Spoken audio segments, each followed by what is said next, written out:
എൻ്റെ പേര് ആൻസി. ഞാൻ കാസർഗോഡ് കാഞ്ഞങ്ങാട് നിന്ന് വരുന്നു. എനിക്ക് 30 വർഷത്തോളമായി അസിഡിറ്റി, അതിനോടനുബന്ധിച്ച് വയറിന് അസ്വസ്ഥതകളെല്ലാം ഉണ്ടായിരുന്നു. ഈ ഒരു കാലയളവിൽ 5 പ്രാവശ്യം എൻഡോസ്കോപ്പി ചെയ്തിട്ടുണ്ട്. പിന്നെ ആയുർവേദ മെഡിസിന്, അലോപ്പതി, ഹോമിയോ എല്ലാം ഞാൻ കഴിച്ചിട്ടുണ്ട്. എന്നിട്ടൊന്നും എനിക്ക് പൂർണ്ണമായിട്ട് സൗഖ്യമുണ്ടായിരുന്നില്ല. കഴിഞ്ഞ ജൂലൈ മാസത്തിൽ ഇവിടെ ഞാൻ താമസത്തുള്ള ധ്യാനം കൂടിയിട്ടുണ്ടായിരുന്നു. ആ സമയത്ത് ഞാൻ ഇവിടെ വന്നപ്പോൾ ഭൂതോച്ചാടന വസ്തുക്കളൊക്കെ വാങ്ങിച്ചിട്ടാണ് പോയത്. അന്ന് മുതൽ ഞാൻ ഭക്ഷണത്തിലെല്ലാം ഞാനത് ഉപയോഗിക്കുന്നുണ്ടായിരുന്നു. ഇപ്പം 36 ദിവസമായിട്ട് ഞാൻ അത്ഭുത ജപമാല കൂടിക്കൊണ്ടിരിക്കുകയായിരുന്നു. റെക്കോർഡഡ് ജപമാലയാണ് ഞാൻ കൂടിക്കൊണ്ടിരുന്നത്.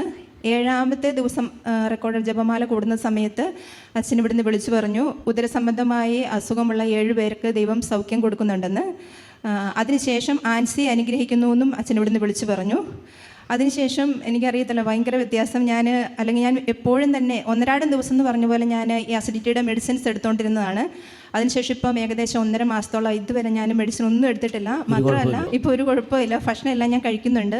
മാത്രമല്ല എനിക്ക് ഭയങ്കര ക്ഷീണമായിരിക്കും ഈ അസിഡിറ്റി ഉള്ള സമയത്ത്. രാവിലെ എഴുന്നേക്കാനും പണി ചെയ്യാനൊക്കെ ഇപ്പം എനിക്ക് ഒരു ബുദ്ധിമുട്ടുകളും ഇല്ല. ഞാൻ വിചാരിച്ചുകൊണ്ട് എനിക്ക് പ്രായമായതിൻ്റെ ബുദ്ധിമുട്ടുകളായിരിക്കുമെന്ന്. പക്ഷെ ഇപ്പം ഞാൻ നല്ല എനർജറ്റിക് ആയിട്ട് എനിക്ക് എല്ലാ പണികളും ചെയ്യാൻ പറ്റുന്നുണ്ട്.